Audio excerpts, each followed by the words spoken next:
দৌড়ের উপর আছি আমরা। সম্মান, খ্যাতি এবং ধন সম্পদ অর্জনের প্রয়োজনে দিন থেকে রাত, রাত থেকে দিন বাড়ির বাহিরে। মনের ভেতর যত্নে লালন করি ভূমণ্ডলের সকল কিছুই। যত্ন নেওয়া হয় না কেবল নিজের শরীরটাকে।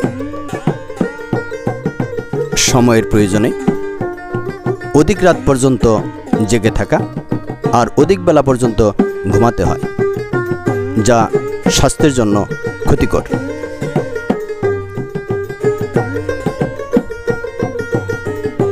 শরীর স্বাস্থ্য ঠিক রাখতে ওষুধ সেবন করছি প্রতিনিয়ত, কিন্তু বাড়ির আঙিনায় ঝুলে থাকা দেশীয় ফলের দিকে তাকানো হয় না।